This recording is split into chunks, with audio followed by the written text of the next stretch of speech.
Hi guys, happy Wednesday. I hope you guys are finding this group super helpful. We've had some comments down below our videos as well as a ton in the background, so feel free to keep them coming.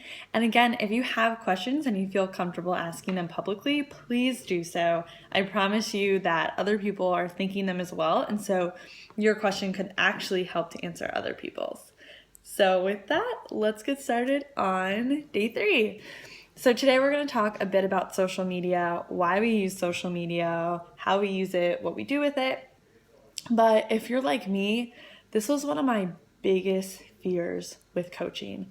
I told my coach, I am not posting on social media. I am definitely not doing it on Facebook. I'm not being vulnerable. And this was a huge roadblock to me ever getting started because I come from this Irish Italian family. We're very loud and boisterous, but at our core, we're helpers. So we're police officers and nurses and politicians. And so we're used to helping people. And we're used to being that rock for people and being super strong. We are not people who are vulnerable, who share our story publicly. Our story, how I grew up, was everything's okay. You're going to work really, really hard, and times might be tough sometimes, but you're going to get through. So for me, that was very difficult, where I saw all these people sharing stories, coaches who had these amazing transformations, and I didn't. To be honest, I'm a relatively fit person. I've always been relatively skinny-ish, probably not healthy or strong, but I've been slender. And so I just didn't see how I could possibly connect with people. But here's what I realized. So I used to be one of those people who, when people would post on Facebook and their long posts about things that they were going through, I would be like, get a diary. It used to drive me freaking crazy until I saw my coach posting. And my coach is Keisha Fitzgerald. If you haven't met her, or if you don't follow her, she's amazing. But she was talking about the things that I personally was struggling with. So she talked about being in this corporate world, doing the grind, working all these hours, not feeling fulfilled.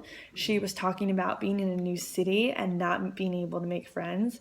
She was talking about how people always saw her as super put together, when in reality she had 2 weeks worth of laundry that was unfolded.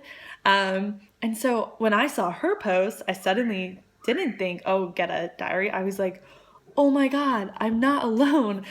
Someone understands. And for so long before that, I kind of felt a little bit crazy. I had no one to connect with. My friends from home didn't understand what I was going through. My family thought everything was good and I was loving life in New York. But then I saw hers and I was like, oh my gosh, I get it. And so as a coach, you have this super unique opportunity to use social media and your posts for so much good. So don't think of posting online as selling a product. Instead, we like to call it being proof of the product. So share your story, share your life. So yeah, if you use Shakeology every day, I have mine right here, even in Spain, share about it. If you had an awesome workout, share about it. If you had a rough day with your kids and the toys are all over the house and they're yelling and screaming at you and you missed a deadline for work and you know what, you worked out, but you had to do it with throw up all over your shirt, share about it, because there is someone in your newsfeed, in your social circle, who's dealing with the same thing and they feel like no one understands. They feel like they're alone, that they want to do these big dreams, but they don't have the time or the energy. But you sharing, you actually tell them that it's possible. You show them that not only can they do it, but they can do it and they don't have to be alone. They can join you and your tribe and your community and do it with people. So for me, I totally get not wanting to post on Facebook. I actually have a fitness Instagram that I kept anonymous for so long because I didn't want people to find me. And I thought I could make it work there. And some people can, I couldn't. But when I actually started sharing my story and just literally sharing my life, the good days, the bad days, being vulnerable, what I've gone through, I cannot explain to you how many people reached out to me both publicly and privately and said, thank you. Like, thank you for posting. Thank you for sharing when you were frustrated because I felt it too. Thank you for sharing that you worked 14-hour days and like you crawled your way out of bed to work out because that gave me the inspiration to go on a walk with my family. I also had people, this was probably like, to be honest, the best feeling. I had my cousin, he's 17, and he was struggling with depression, and I didn't even know because in our family, we don't share these things.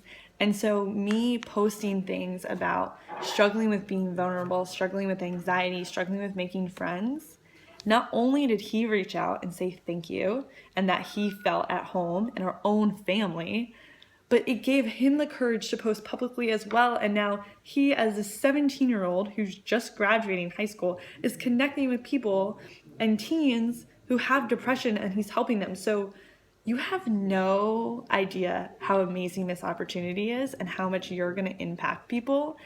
And it all starts with sharing your story. So if you're afraid, I mean, don't let it go. It's a fear. Like it doesn't always go away, but know that if you do it, you're going to help someone and you're going to feel amazing when you figure out that you do. Bye.